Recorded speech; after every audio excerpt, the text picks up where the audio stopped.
Ah, all these gorgeous faces and brilliant human beings joining today. Thank you everybody for showing up. Sorry, we're running a couple of minutes behind.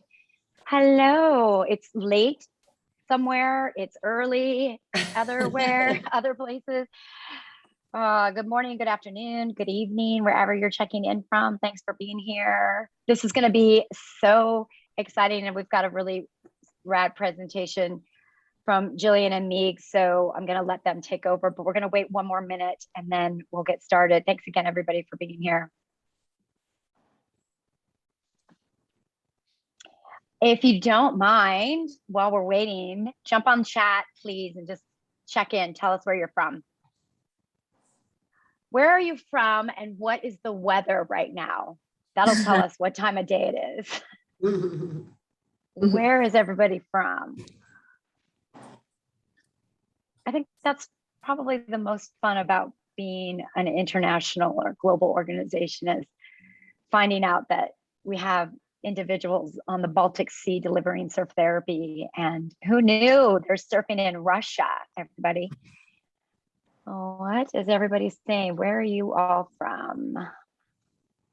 Shall I start? Cape Town, woo! Degrees Celsius. That's not too I'm bad, from Holland. actually. Thijs, Yeah. welcome, bud. I'm from Holland, Michigan. Ah, yeah. Bunch of Dutch people Hello. in Michigan. Hi, I'm from Israel.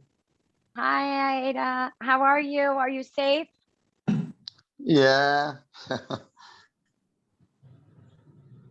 We are fine.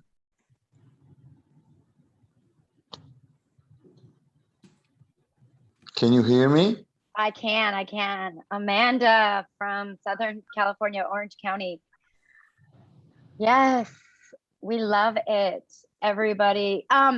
So we're gonna get started, and Jillian and Meeg, I'll just let people in as they join because it's already 5 after and you have a lot in your presentation. Thank you everybody again for being here. My name is Chris. I'm the director of the International Surf Therapy Organization, and we are promoting program standards, ethics, and risk management, plus facilitating outcome research on the efficacy of surf therapy. ISTO is transforming the surf therapy space from all of us working alone into a cooperative effort and collaborative movement. We have monthly working group meetups that are divided up by the populations you are serving. We issue quarterly newsletters and host annual conferences. And lastly, but not least, we have these quarterly webinars where we welcome the entire sector and community to come together. So thanks again for joining us today. We have, these happen to be beautiful human beings, but also colleagues and friends, dear friends of mine, Dr. Jillian Stewart, passionate about enhancing the relevance and reputation of the use of non-traditional therapeutic tools. We love non-traditional. All of us surfers are doing it non-traditional style. She's a physical therapist, and she saw a need for community integration and inclusion with people with disabilities, which led her to start surf and turf therapy in 2018. And in this very short amount of time, Jillian has managed to grow quite a little empire down there in Southern California, we'll just say. So welcome, Jillian. Thank you. Meeg, or Meg Comer, I refer to her as Meeg, another dear friend, occupational therapist. She is actually based in New Jersey, and she's worked with people from the young to the very, very old in multitudes of settings. She has volunteered. This is one way that we met, but she's volunteered with so many surf therapy programs, I can't name them all. She also happened to co-author our scoping review in the Global Journal of Community Psychology Practice last year. And she just started her own surf therapy program in New Jersey. Meeg, we're excited that you are continuing to bring surf therapy to the East Coast. It's a little chillier over there than California, but thanks so much for doing that. Again, everybody, thanks so much for being here. We have people from all over the globe and different languages spoken, so speak slower than I do, Jillian and Meeg. Mm-hmm. Welcome, everybody. I'll let you take over. Thanks. Thanks. Jill, if you want to take us away. Thanks again, everyone, for joining. Is Chris going to share the screen though? Should I wait for that? Or am I sharing it? I thought Chris was sharing it. I think she's on mute. Okay, you can just, There we go. she got it? Okay, perfect. Sorry, I take a little bit longer. No worries. It's okay. Go for it. All right. So thank you guys all for being here. Thank you for that introduction, Chris, and for letting Meg and I I can't say Meg, it's Meeg. Meeg and I work It's together. okay. We're going to just be we're not trying to turn people into therapists. We're trying to help use our therapy knowledge and share, what we've been working on and the practices and things that we've been using with you guys. So we're trying to help, as Chris said, set some standards and some definitions and things so that moving forward, because we have so many unique, awesome programs using this, there's a little bit of clarity for those who are seeking out surf therapy and participating. So there's a couple different type of programs that are really structured right now. There are surf therapy programs, and we'll get into each one of these more specifically on the slides. Therapeutic surfing programs, and then what we would consider more adaptive surfing programs. And again, ISTO recognizes that these are very much so kind of a starting point of definitions and kind of breaking things up, but that we want to continue to collaborate and set standards as a group that really makes sense and that can help educate the public and make sure that they're getting linked up with a program that's best for them. We go to the next one. Oh, Apparently not. suspense.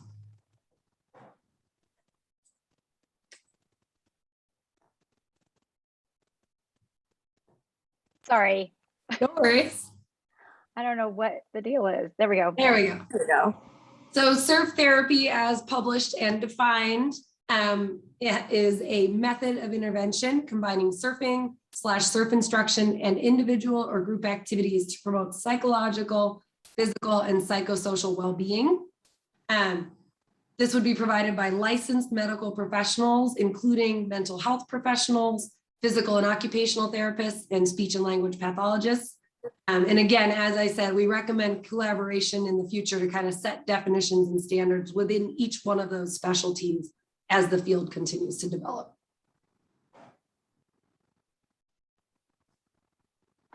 Then we have a lot of groups that are doing more therapeutic surfing, which would be considered surf instruction and experiences for individuals with disabilities. That provides innate therapeutic benefits, but does not mean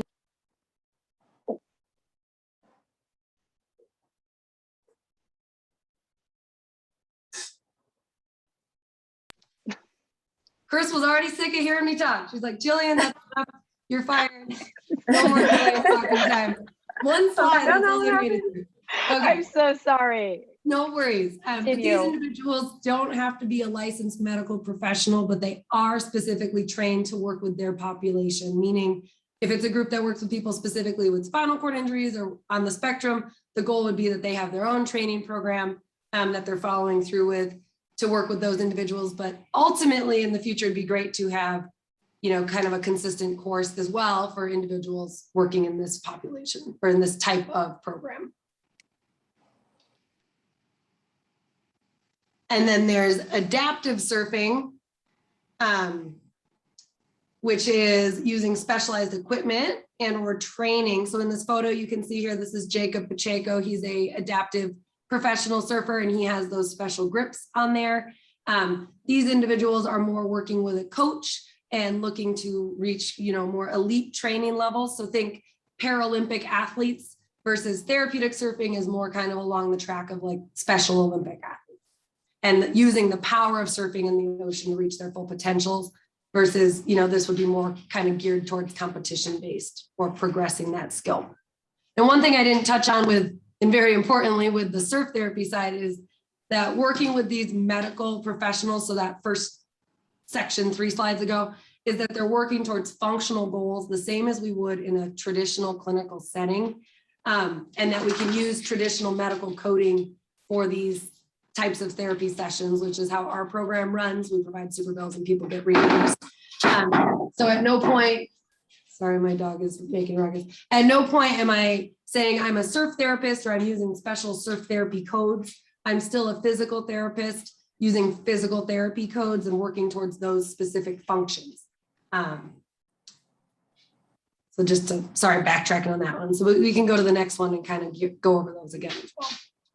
So there's the reason this is important and the reason we're kind of advocating for some consistency in the language is to help with furthering reimbursement and recognition from insurance groups and just from, you know, kind of setting industry standards really, right? So as we kind of talked about a type of program, the surf therapy program, individuals served are going to be more considered patients. And those are, again, by the medical professionals setting functional goals. So when people come into us, we do a proper evaluation, just like we would in the clinic. And we write medical notes after each and every session. And if I were to give you a note from my surf therapy treatment, my treatment on the horse, my treatment in the clinic, you really shouldn't be able to tell which one was in which setting because surfing is just a tool and I'm still doing physical therapy for my style of program. And say, so like for Meg, hers would be OT, and then mental health professionals obviously going to be mental health focused. Whereas therapeutic surfing, this is more led by therapeutic surf instructors. So it's getting people out in the water, excited, making the necessary accommodations to make sure it's safe and effective for everybody, and that all participants who are interested are able to enjoy the ocean safely, and they do get innate therapeutic benefits just from being out on a surfboard in the ocean with the group setting. And so that would be by those therapeutic surf instructors. And then again, there are adaptive surf programs. They're more working with athletes and modifying equipment and working with coaches to progress their surf skills. And, hopefully a lot of them are competing and participating in that way. And it is 100% okay to say, no, this isn't my area of expertise. I get calls all the time, especially since COVID, for people with anxiety, looking for mental health support. And while I 100% think surfing is great for that, that is not within my scope. And so I would refer them out to a program that could better meet their needs. And so having this kind of consistency and education out there, I think will really help people understand that there's different parts and different ways to tailor it, just like you wouldn't go to a dermatologist for a broken wrist, right? It's kind of the same idea. We'll go on to the next slide. So safety considerations, as I just said, it's okay to say no. If you are not trained to work with a specific patient population, then, help them and support them and refer them to ISTO and other resources to get that experience, but in a safe and effective way. Things that you'll also want to consider for administering sessions are how your programs run. If you're running once a month, once a quarter, once a week, multiple days a week, you're going to have different things to consider than if you're structured another way. And then we also want to consider the safety implications for those who are in the surrounding area. Some programs are able to get a beach to themselves or get a permit where areas are blocked off. Some programs like mine, we're intermixed with other general public, like we're surfing alongside the general public, which is great. But there's just different safety considerations if you have everyone in the water is on board and understands what's happening, or everyone's just kind of out there for themselves and you're like Heismaning surfboards off of you as you're going and making sure that your kid who's stoked to catch a wave by themselves doesn't run over someone else who's unsuspecting. So we can get into a little more details on that in the next one. So things you'll want to think of when you're trying to set safety standards in your program development is who do you serve? And the community education piece is what I kind of touched on before, making sure that your area around you really understands what your area of expertise is and what your program's mission is, and refer them when appropriate. When I talk about the staff and the program structure, when I was volunteering with different organizations and I'd go surf for a day, I would be really tired at the end, but I was like, oh, this is fine. And so when our program doubled this summer, I was like, no problem. I'll just do 7-8 hour days, back-to-back days. It'll be great. Won't have to unload and reload the boards from my car. terrible idea. Don't recommend that for anybody. It's not sustainable. It's super hard on your body. So if you're going to be seeing multiple patients who are tandem, back to back, day after day, you need to set some limits so that both you, your staff, your volunteers are safe and they're not getting too tired. They're not getting injuries. If they're too tired in the water, it could put the patient or the participant at risk. But if you have a program where you have more independent surfers, that might not be as big of a deal. You could maybe do longer days. So really looking at your program specifically and setting realistic safety policies and standards is really, really important. And don't learn the hard way like I did, because this summer was exhausting. I just kept counting down till when kids went to school and I could change the schedule. So. And some recommended policies to consider. And again, this is program specific. If you are working with a lot of tandem individuals, you want to look at your staff, their training, their experience, and set specific weight limits. It's easier for people to accept that maybe instead of tandem, you're going to be taking their child body dragging, and instead of working on standing up, they're going to be cruising in the water on their stomach, prone, loving it. But I feel like sometimes people have an idea in their head of surfing and standing up, and that's not the case at all. There's surfing on your knees, surfing on your belly, surfing backwards. It's all still surfing. And so I think if you have these set policies in place ahead of time, when parents or participants come to be in your program, they know what to expect. And it's not like, it's the biggest bummer if after the fact you're like, oh, I can't do this, and the person thinks you can serve them. So having some type of weight limit for, again, body drag. If people are minimal assistants, maybe you can, do up to X weight. But if they're maximal assistant or they're dependent, maybe your weight limit's going to be lower for that. So again, it's going to have to be really program specific. I don't think that's, a one size fits all. But it's just something to consider. And then part of the process is also having your intake process really be set to your program. So because I'm working with patients and I'm trying to bill insurance, I do a full medical intake. I get their diagnosis. I get whatever other therapies they're participating in, their goals. I look at, I have specific questions on there about seizures and other things that might be considered a precaution or a contraindication, which we'll get into later.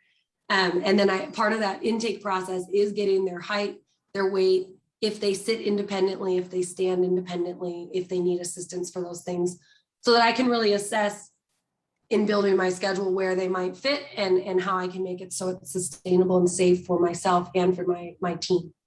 Other program specifics are training, right?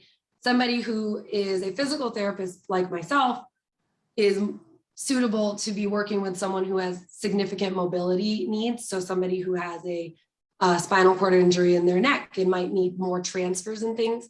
Whereas if you don't have training in how to lift a person safely, you could be getting hurt, you could be hurting them. So looking at your background, just like I'm not going to go and try to do a mental health session with somebody because that's not where my area of training is, right? And then another thing that I would just recommend for safety and standards is having in your program somewhere written out reasons for dismissal. It's a super bummer to even have to talk about this, but again, it's one of those things where you don't think you need it until you do need it. And it's unfortunate, but it's good to have it in there to hopefully prevent things. Like, for example, I had a parent whose behavior was just not aligned with our values, and she was making, she's getting into fights with people around us, and that's not what we want. We're in a public space and we need to be happy, positive people. So I had to excuse her from the program. And so having reasons for dismissal kind of listed out, whether it be a weight, behavior, a safety issue, the contraindications that we'll go over, having those kind of listed out does also protect you as an individual and your organization as a whole as well, in case you come into some of those tough situations. So precautions and contraindications, people who have medical training might have heard these terms, but for those who haven't, a precaution is something that we recommend, additional investigation and caution. It doesn't mean it's an absolute no, but it's definitely something that you're like, your little spidey sense should be like, maybe I want to check into this a little more and make sure this is as safe and effective as possible. Contraindications are usually considered a reason not for someone to not receive a particular treatment because it may be harmful. Now, that being said, contraindications are still not always clear cut. It should be something that definitely, though, medical professionals, if somebody comes to you with one of these contraindications, that you seek guidance from their doctor, getting a release, or if you have some type of a medical staff person in your organization, make sure you get their input, just so that you're protecting the patient or the participant, but also, again, protecting not only your organization, but surf therapy as a whole, right? If people start getting hurt, it's going to hurt the collective. It's going to hurt all programs if there starts to be these bad things happening. So, and again, as with this whole kind of lectures, these will continue to evolve, as we get more and more fine-tuned in this process. But right now, the lists that I use for my program are developed from aquatic therapy and hippotherapy, because both of those kind of involve movement and risk assessment and water. So it kind of just brought together nicely a good collective list of these things. So precautions, I'm not going to go through every single one, but some of the ones that are a little less common sense, obviously behaviors. If someone's choke holding you, drowning you, bigger than you, that's something you need to consider on how you're going to handle that. It doesn't mean it's an absolute no, but it should be a precaution. Dialysis is on there because of the way water buoyancy and water pressure affects you. It can actually cause greater issues, so it's something to be aware of. Autonomic dysreflexia, for people working with patients with spinal cord injuries, which I know there are some groups out there doing that. It's so great for them, but it's good to pay attention to.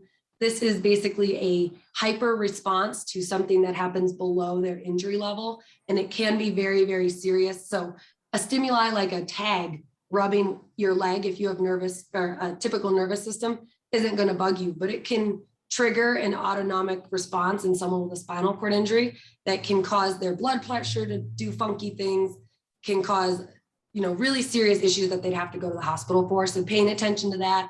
And if someone has a history of that, just making sure you really understand what that means. Orthostatic hypotension, so that means blood pressure drops with big changes in position. Obviously, you're going from laying to standing. You could be going from standing to falling. There's a lot of movement that happens.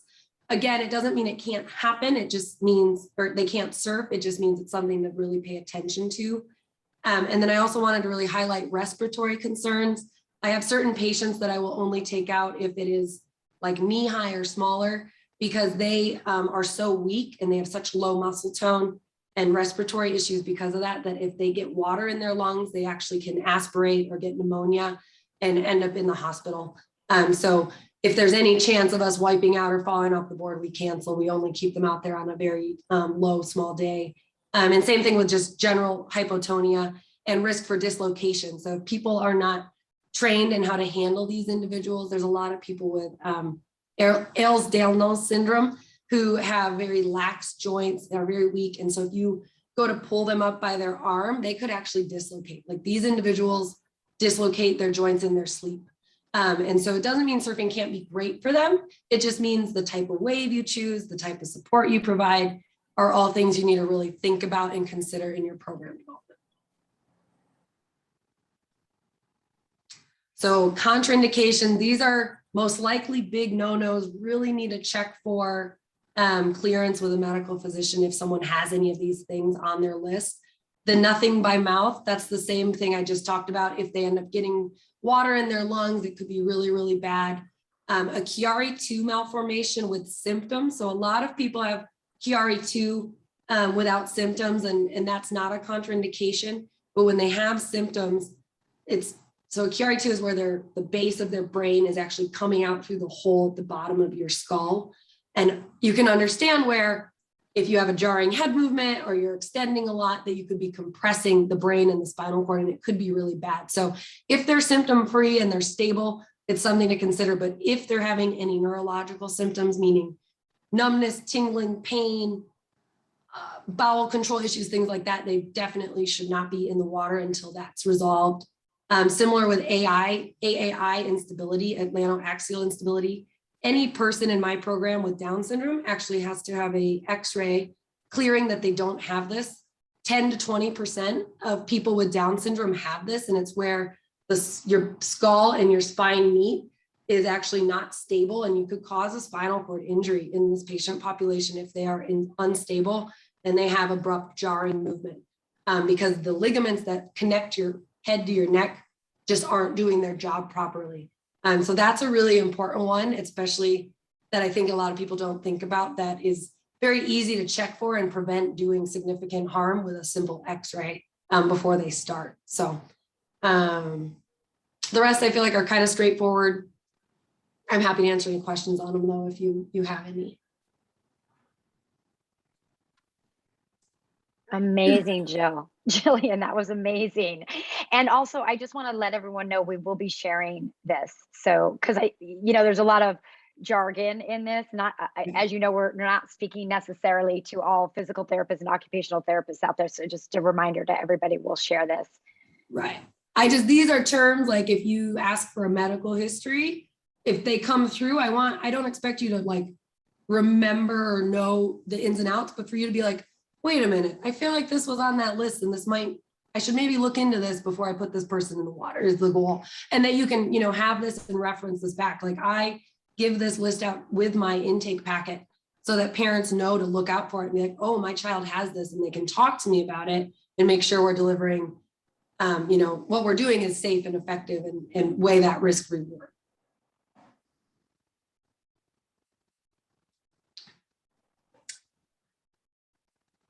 All right, so now we're going to completely pivot into a different direction. More fun stuff. So again, I'm Meg.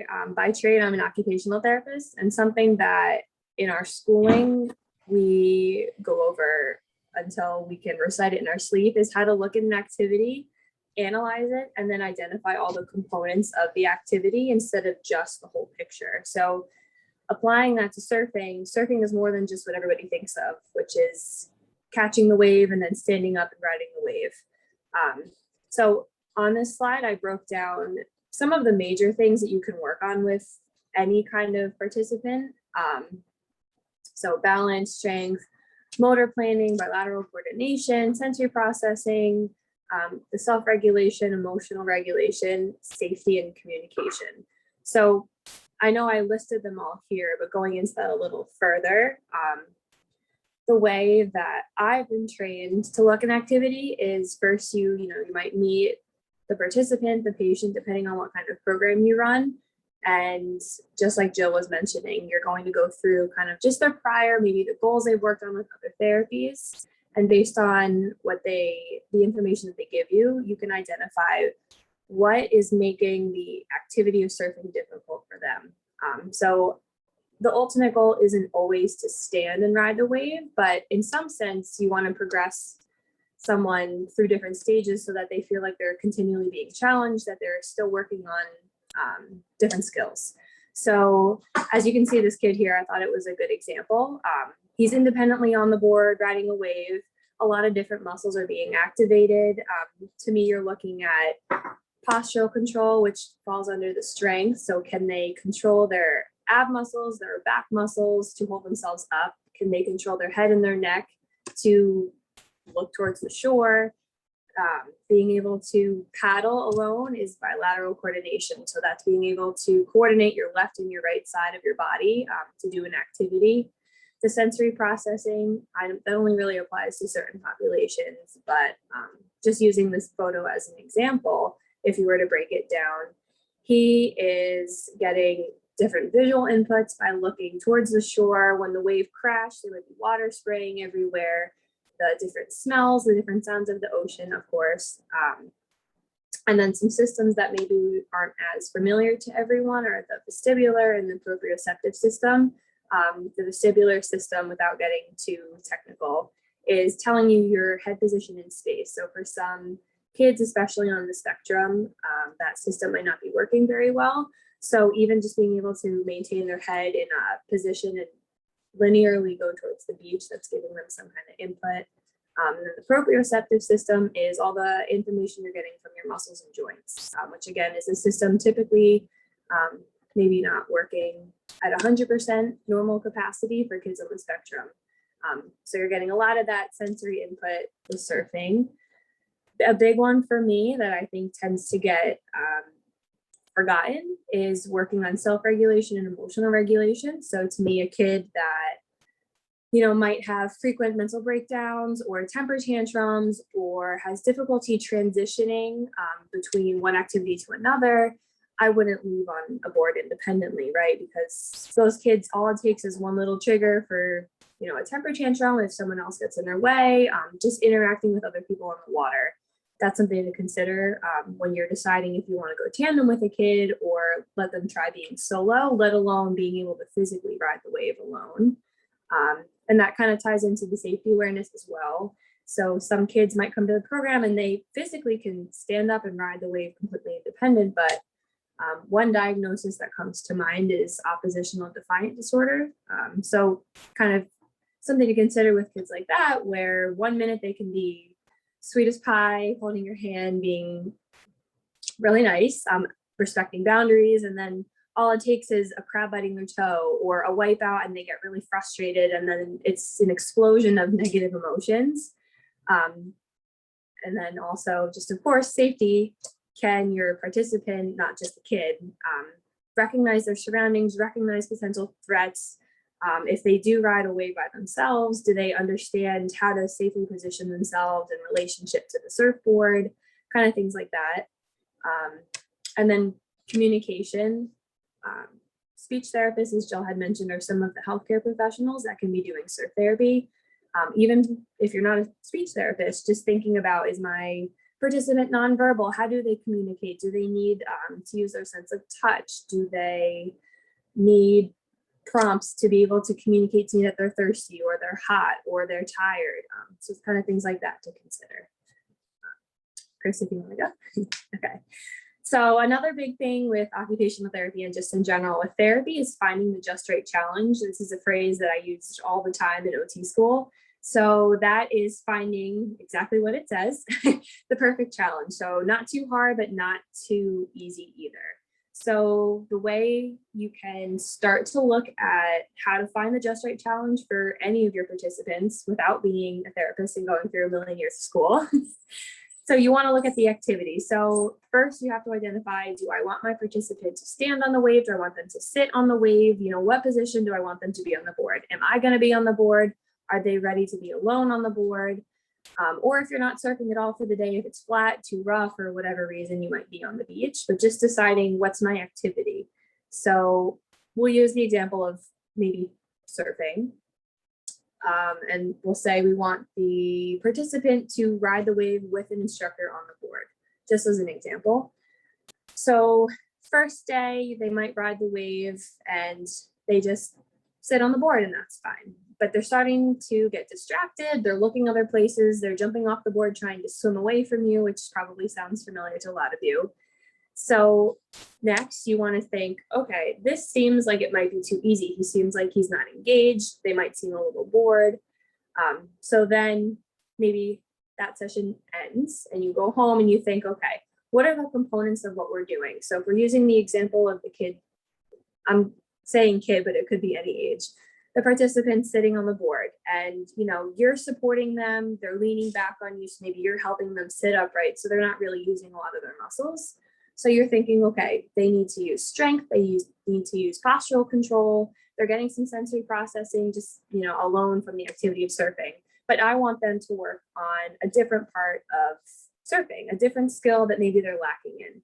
So you notice that maybe they're leaning on you and they're not really holding themselves upright. So you're thinking, okay, maybe I need to challenge their muscles more because right now I'm letting them really rely on me to help them stay on the board. So that's the component you're looking at, their strength. So the next step would be, okay, so if I'm letting them sit, what's something just a little bit harder, but not too much harder that I can modify, but it's not completely going from sitting to standing or sitting to prone and going backwards. So if you imagine yourself on the board sitting and then going into maybe kneeling on the board, you alone would feel that that's just a little bit harder. Not to say that's the only option, but maybe that's something I might try next is we'll go from sitting and let's just see how they do trying to maintain like a tall kneel. So kneeling without resting their bottom on their heels and seeing how that goes, seeing if you can get them to go from leaning back on you for postural support to holding themselves up on a wave. And then kind of seeing how that goes. So there's a million examples that I could go through. But we can maybe save that for the questions if that one didn't make sense. So just some things to keep in mind. Jill and I have talked about this a lot. So we're not trying to turn anyone into therapists by any means. We're just trying to give you some tools to modify the way that you're thinking. So going back to thinking about the whole picture versus the components. So it's very important going into each individual session you have with someone of thinking, what's my goal today? It doesn't always have to be, I'm going to get them to stand or I'm going to get them to ride a wave. It could be, I just want to work on their, I don't know, either their hand strength, which might seem something kind of like far away from surfing. I might want them to work on their safety awareness today or their communication skills. Everything is okay. You don't always have to focus on the big goal of standing up and riding the wave because that's what everybody thinks they need to do with surfing. So with that being said, levels of assistance is a good way to help yourself recognize if you're finding that just right challenge. So again, we'll just keep going with that example of a kid's going from sitting to kneeling on the board. So if you can see the percentages here, I don't necessarily feel the need to read them all out. But so sitting in the position on the board, leaning back against you, you're providing a maximum amount of assistance. So that kid is not using a lot of his muscles to hold himself up on the board, which is okay. There's nothing wrong with that necessarily. As long as you keep in mind, I want them to keep being challenged. I want them to get better. I want them to work towards whatever end goal that you have. So if they're starting off with the maximum assistance, you might think, okay, you know what? If they're not ready for trying a different position, maybe I'll just try to get them to sit on the board, but I'm only going to supervise. I don't want to physically assist them at all to stay on the board and seeing if they can do that. And that's a good way to say, okay, you know what? So they're ready for the next developmental position on the board. They can successfully sit on the board without any physical help from me. So now it's time to challenge them with the tall kneel. And then you kind of might go back to the beginning and say, all right, let's try tall kneel today. And I might need to give them a maximum amount of assistance, but that's a good way to track their progress and see if you're going in the right direction, or if maybe it's a little too challenging and they're consistently requiring a maximum level of assistance. That might be able to tell you, maybe I need to scale it back and make this just a little bit easier. So they're still being challenged, but they're not failing 100% of the time. Because with that being said, something that I didn't put on one of the other slides was frustration tolerance, which really does tie into emotional regulation, self-regulation, and can lead to, honestly, some safety concerns. It's something good to ask your participants or their family members is this person easily frustrated? Because if you're trying to set that just right challenge, but they're failing over and over again, they're wiping out all the time, they don't feel like they're succeeding at some kind of task that you're giving them, they're going to get frustrated just like anybody would. So that's kind of something to keep in mind when you're using these levels of assistance, when you're designing your sessions. I think that's it. You can go to the next slide. So another way that you can grade how much assistance you're giving, or just being able to structure your sessions, is besides physical assistance are the cues that you're giving. So again, doesn't just apply to kids. You could be thinking of someone that maybe had a traumatic brain injury who isn't cognitively 100% like they used to be. So for example, if you wanted to use safety awareness, you know, someone might be physically able to ride the wave by themselves, but independently on the board, when they make it all the way to shore, and you know, someone that you might have waiting for them on the beach to help them get back out, or if it's you yourself swimming after them to meet them on the beach, if they're at that kind of level, do they need cues for safety awareness? So do you verbally need to tell them, turn the board around, don't let it be horizontal because it's going to hit you in the face? Do you visually need to tell them? But by demonstrating with the board, showing them, don't have the board horizontal, have it vertically without telling them. Some people respond better to different kinds of cues, so that's something good to keep in mind. And same thing with tactile cues and touch cues. So that might be taking someone's hand. Again, I'm kind of thinking of maybe someone with autism, taking their hand, putting it on where you want them to position themselves on the board. So instead of verbally telling them, put your hand here, you're giving them a hand over hand cue of putting their hand where they should be, or facilitating their position on the board so that you don't nosedive. So again, just keeping in mind what kind of cues that your participants use to communicate, and then how many cues are you giving? Are you giving it once in an hour or 37 times in an hour? So if it's kind of a judgment call, you get used to grading, like, am I giving them minimal cues or moderate cues or maximal cues? We don't have to get into the details of how to decide, but those are just some things you can keep in mind. And I did forget to talk about this on another slide, but I won't now. A lot of these things we've been talking about in the working groups. I've been facilitating a group, and we have been talking a lot about activities to engage in that aren't just surfing. I don't want to say just surfing, but things to do on, like, maybe flat spells or a rough day, or if someone's just not in the mood to surf, or you just want to structure your whole session on the land. Like we were saying, surfing is not the only thing you can work on in surf therapy. So something that will be more to come. We have been working on an activity suggestion list to kind of spark everyone's creativity that goes through some activities you can do with equipment that I think most programs have, like a surfboard, a leash, a bucket, a shovel, and then how to make those activities either a little bit harder or a little bit easier, which was what I was talking about before with the upgrade and downgrade. So more to come on that. Okay. Oh, that was on my next slide, so I didn't miss it. So we're gonna go through some photos. Jill and I came up with some case stories and some actual examples from her program that she so kindly let us use. So again, this photo is kind of tying it back to, it doesn't have to always be about riding the wave. So if you were to look at this photo and break down the component parts, here you can right away notice the therapist, I believe, sitting on the board of where she placed her hand. So it's being very mindful of, again, what do I want to work on?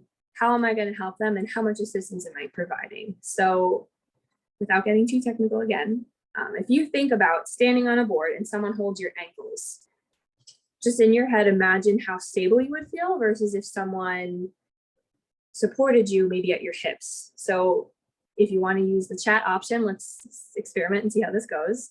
Do you feel like you'd be more stable with someone holding you and supporting you at your ankles versus supporting you by your hips? Let's see if this works.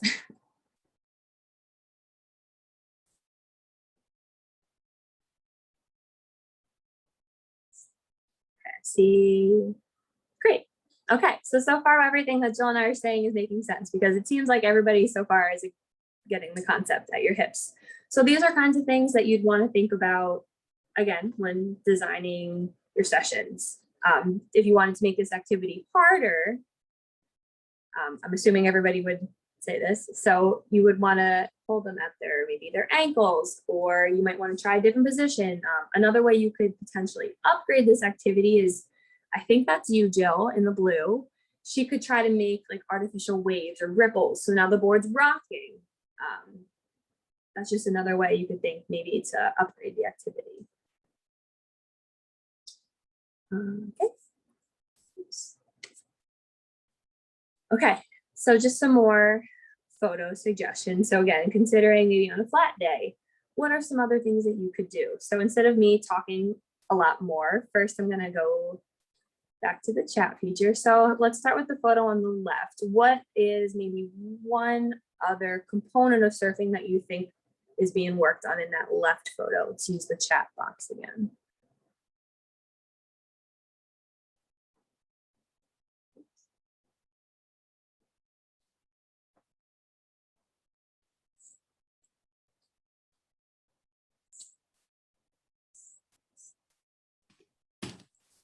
All right, I'll start. So on the left, right there is a little like sensory, I think it's like made of silicone, like a squishy toy. So perhaps I'm just kind of making it up. Say, you know that this little girl has some sensory differences than other kids, and she was maybe feeling overwhelmed and starting to have a tantrum. But Jillian, because she's so great, even though she's a PT by trade, knew that to help calm her down, she enjoys sensory input. But instead of just having her sit on the ground and have nothing, you know, on the beach and having no therapeutic challenges, she said, okay, let's help her calm down, but I'm going to get her to work on her abdominal muscles and her hip stability. So I'm going to have her sit in long sit, but I'm going to give her a toy I know will calm her down. I kind of gave that one away.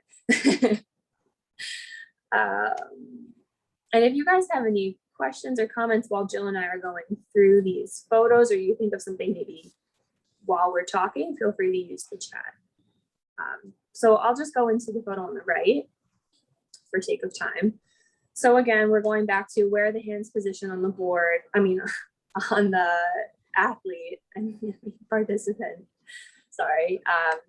So notice how, again, she's supporting her at her hips, but something else that maybe you might want to look at is, are they able to hold their head up? So she's looking down at her feet. So to me, and this is through maybe just practice, I'm thinking, okay, she's relying on her vision to help her feel a little more stable. So maybe something that seems so small, but is a very minor upgrade is I'm going to have her look straight ahead instead of looking at her feet. So if you think about when you're maybe, if you try to picture walking on a balance beam, you want to look at your feet because that's going to help you feel more balanced and supported. But if you try to look straight ahead and now walk on that balance beam, it's going to be a lot harder.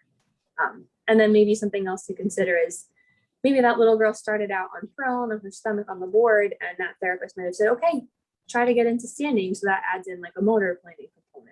So there's a million things that we could go through and hypothesize about these photos. These are meant just to kind of spark your imagination and your creativity. All right, Chris, if you want to go. Okay. I think this is the last one for me for a little bit. So land time. So like we were saying before, we can all think of a million reasons why you might not be able to go in the ocean for the day. So going back to thinking about what position do I want my athlete, my participant, my patient, depending on your program structure, what do I want them to work on the land? What position do I want to work on based on their level of strength, their coordination, their motor planning? So on the left, you see, you can use a couple different phrases. You might say half kneel, you might say like a, losing the word that I'm thinking of, like a lunge, halfway to that, like warrior pose, yoga pose. I've used a bunch of different phrases depending on who I'm working with. So to me, something you can see when you look at is he's using the right and the left are doing something totally different. The right leg is focusing on being in that bent position, and then the left leg is obviously in a different position. So that's going through that bilateral coordination, which if you think about surfing, when you pop up and you're standing, your right side is doing something totally different than your left side. So this is, it looks like doing some kind of like sensory activity. Maybe if the therapist wanted to work on other things, they could be having that little boy reach down, pick something up and put it in a bucket, or they could just be having him work on static strength and stay in that position and hold it while they're singing a song. Jill, again, these are from her program, so she has a better idea. I'm just hypothesizing. But, yeah, you could also, from this position, if you wanted to keep working through that progression of positions and strength, you could have them go from this position to lying on his stomach to standing to kneeling on both knees. And then the photo on the right, again, hypothesizing, walking on sand versus walking on solid ground is going to challenge different muscles. So walking on an uneven surface, it looks like that's what they're targeting. It could be walking to the end of an obstacle course or walking to and from the water, retrieving items, just kind of different things you could think about. For sake of time, I'm trying to move a little quicker. Sorry, everyone. Jill, I think the next one's for you. Yeah. These are really just to give you guys examples and ideas. So again, we can answer like specific questions on them, but land time continued. Really think about how to modify. A lot of programs work as groups and they might not be serving people with all the same abilities. So we wanted to do a squirt gun tag for our summer camp this year. And we had one young man who is in a wheelchair. And so we were trying to think, how can we modify this? So instead of having kids run down to the ocean to fill their squirt guns, we actually brought buckets up and made like a area in the flat land where it was easier to push our beach wheelchair and brought the ocean to him so he could participate the same with his peers. So thinking about, modifying, making it harder, easier. And then positioning, these are just a variety of positions. So position of the patient on the left is on her stomach or in prone. The young man on the right, who I'm sitting up behind, he is very, very weak and he would not be able to be prone. He's actually one that can't get water in his mouth. So we have to have him sitting up and being fully supported just from a safety standpoint. So thinking about using my positions for strengthening, like if I'm looking at strengthening someone's back and their neck and their arms, I'm going to try to have them on their stomach. If I'm working more on their stability and postural control and their sitting balance, we'll work on sitting, things like that. And then on the next slide, we'll talk about therapist positioning. So if the therapist is down on their knees, they're going to be, or a surf instructor, surf buddy, volunteer, whomever it is, if the person in the back is down on their knees, their center of gravity is slower, they're more stable, the board is going to be more stable. Whereas you can change your body position to make it more challenging for your participant as well. So if I'm standing up behind the child on the left, I'm able to maneuver the board a little bit more. It's a little more unstable versus if I'm down low and really pulling them to me, they're getting more support as well. So changing the position of the person working with the individual who's in the program can also change the challenge, not just the surfer themselves. And then Meeg already talked about hand placement a lot. So just thinking about how you're using your hands and really purposeful placement, you want to make sure you're not pulling joints and moving things in a funky way. So actually the next slide will call out my bad behavior here. So everybody in the chat box, there's one bad example and two good ones. Can you put down what you think would be the bad example? And obviously patient dependent, situation dependent. Just looking at it, it's 1, 2, or 3 across the bottom. So quick, throw them in there. You got a 33% chance of getting it right. There we go. Perfect. 1, this young man has Angelman syndrome. He's super wiggly, super strong. So I'm not really worried about dislocating his shoulders, though many participants or individuals in surf therapy, that would be a concern. But in this instance, I'm actually worried about my position in my back. I'm leaning forward. I'm holding him up. If I do this over and over, I'm going to get hurt. And it's not very functional for him, right? Like he's stoked, but he's not going to be able to move better or have better coordination. So 2 and 3 are much better. You can see in the second one, I'm holding and kind of compressing at his shoulder, keeping those joints together. He's still a little forward, but I'm a little more upright. I'm not leaning forward as much. And then where he's in long sitting, it's an entirely different way to challenge him where I don't have to be physically holding on to him, because that particular day he was just bent on getting his hands in the water and getting that increased sensory input. So I was like, all right, I give up. We're not getting on our knees. You can sit down and drag your hands, which is totally okay and all about what Meeg's been talking about, modifying your program and then thinking about safety of the participant and the person who's volunteering on staff, etc. Okay, so for the sake of time, we So have. maybe we just, do you want to each do one of these? Like I was just gonna say, yeah, that might make most sense. So we'll just kind of walk through these. Definitely use the chat feature as you read through this if you want to start putting your answers in the chat box while I'm walking through it. So we just made up a hypothetical situation about a photo I got from ISTO's Instagram. So Bella, age 8, has autism spectrum disorder. She's sensitive to visual, sensory input. Her mom says she's very clumsy, generalized whole body weakness. When overwhelmed, she will elope or try to run away from situations. So as I'm talking through this, I'm trying not to give the answers. Everybody just throw in maybe like one safety precaution you might think of with Bella. No wrong answers. I mean, there's lots of things you could think about with safety.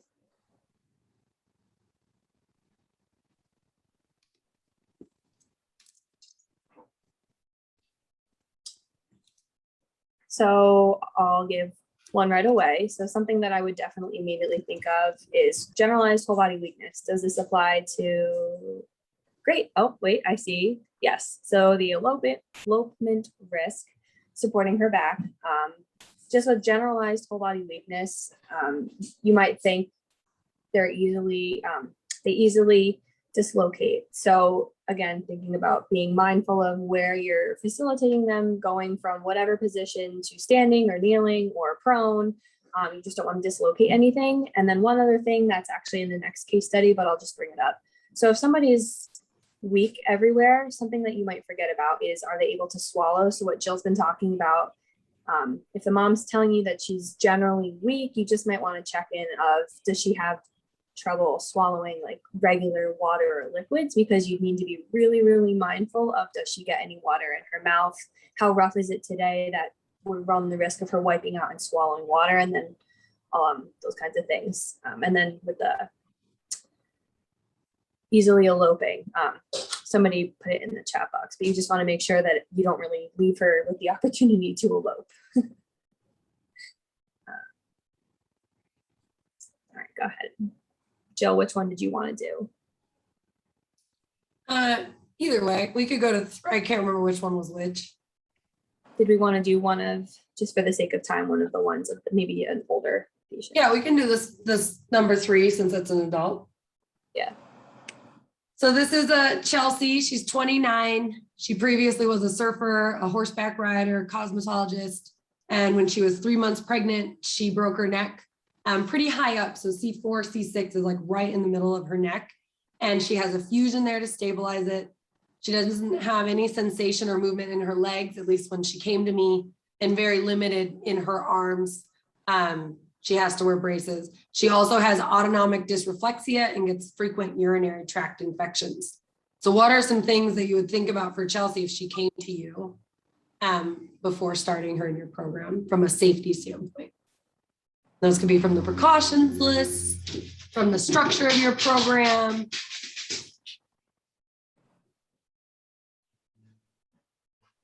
Body support, yes. So I'm actually getting a custom surfboard made with a backrest so that I'm not the human backrest anymore, but definitely she needs some type of support, because once she goes too far from midline, like she's working on carving, which is great, but if she gets too far out of midline, she's unable to save herself and bring herself back up.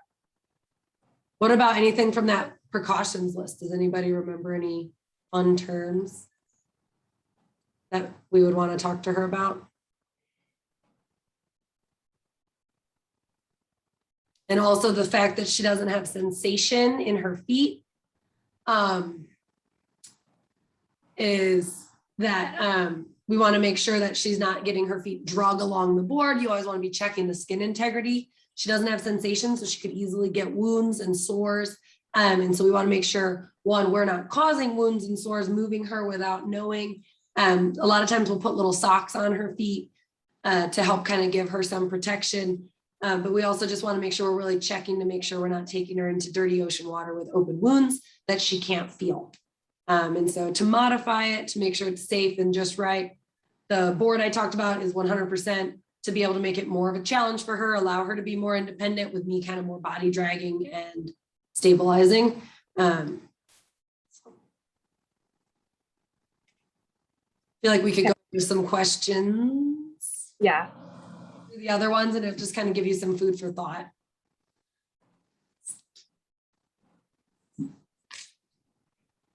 You want to maybe pop your questions into the chat box. That might be the most.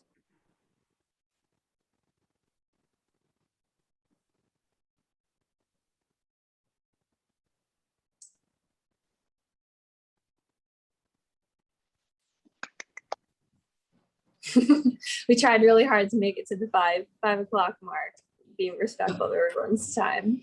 Well, we started late.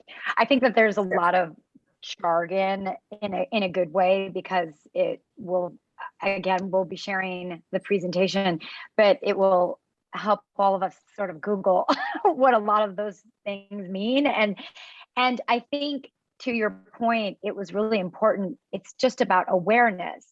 Something like this presentation will help all of us, even as a volunteer. I'm a avid volunteer at surf therapy programs. I'm going to pay way more attention to things I might not have. And Tice, I think your program is very much, in consideration of your participants' abilities.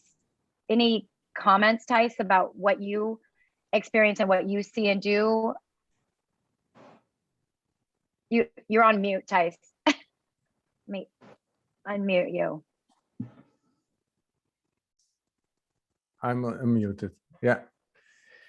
Yeah, thank you for the presentation. It's a clear overview and a lot of recognitions in the programs. Yeah, we work with people with brain damage. Yeah, you have a lot of same problems like swallowing problems. Yeah, also epilepsy this year. We met a lot. And this year we also saw if they are getting more experience in surfing, that they are more doing on their own, are taking more risk. But yeah, you see also in the dropping of the board that they make another movement. So be aware of that. Yeah, as a surfer, you are used to fall on the back, but they have not sometimes the chance to do that because of their disability. And they make another movement, and you have to be aware of that. So I think that's our lesson of this year. But that's also because the group is getting better and better, and yeah, more on their own. But then there are more another risk profile. So.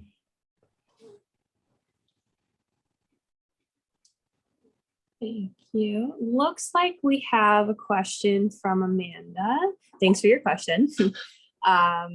So what would be your first recommendation for someone looking to get started in offering surf therapy? Jill, do you want to start with that one? You've been in the field. I think volunteering with a lot of different programs to see, what you think and what you think works from another, because, I don't think any one program has it all 100% right. Like there are things people do better than me that I can improve on, and there are things I can help other people improve on. So I think really seeing like a broad spectrum of programs is helpful. It's a little hard with times because some programs are running, some are not, some might have more limited volunteers. But I think that would probably be a really good start. And then, you're in Orange County, so there's obviously opportunity for it and need. I would say, obviously, I always do like a needs assessment. Like if people want me to consult for a hippotherapy program, that's the first thing I do is consult and look at how many people are in the area that might need the services, what organizations are already in place that can support it.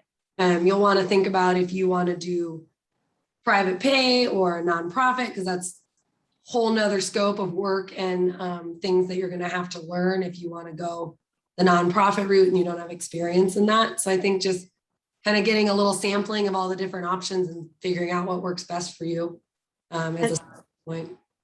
And I would definitely recommend reaching out to ISTO, because we don't have any kind of formal like mentorship program, but once you do reach out to ISTO, there are a lot of programs that are interested in providing and kind of paying it forward. And acting as a mentor that can answer more specific questions. There are so many programs all over the world that specialize in different things. I would be the first to say that mental health and surf therapy isn't my definite area of expertise, and recognizing that, but Chris is a great resource, and I'm not sure exactly who fields all of the emails when you do reach out to them, but somebody will get back to you and help you find the resources that you need, because all of us really, just to quote ISTO, want to go far and go together. So everybody is more than willing to help.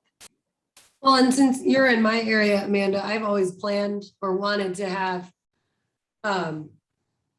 mental health, which the horse side gala, and then on this side, that's something I've always been interested in. So definitely, you have my contact info, reach out to me and we can chat about it, because it could be something where you become a hub underneath somebody else's program and just expand the services that are offered instead of reinventing the wheel. Reinventing the wheel. Since I have people already coming to me for that, looking for that service, it could be a good potential thing, good connection. Oh, I love that. Connecting people who want to get started, connecting people who have been doing this for a little while. We've gone a little bit over, but we also started a little bit late. So I really just in, respect of everybody's time, gosh, Meeg and Jillian, how can we say thank you? Amazing. I really appreciate you putting so much into that presentation. And again, we'll share that wildly as we always do. This will also be, this has been recorded. So we will have it up on the ISTO YouTube channel if you want to share it. And just, it actually, we do have a working group meeting tomorrow that is about training with volunteers. But Jillian and Meeg, this was actually a really great video for some organizations to probably share with their volunteers, because again, we're not creating therapists through ISTO and through these webinars, but we certainly can create a sense of awareness. And again, as we continue to educate ourselves and listen and learn, we suddenly, that thing that we were seeing before and it didn't click to us now makes a little bit more sense. And I really love that you utilize all of the beautiful elements of Mother Nature, the beach, the ocean, to continue to serve the individuals based on their abilities. It's really special to see that. So again, thank you everybody for being here on behalf of all of ISTO. And again, Jillian and Meeg, I love you ladies. Thanks for having everybody. Thanks, guys. Thanks, everybody. Have a great week. Bye-bye. Thank you very Bye. much. Thank you.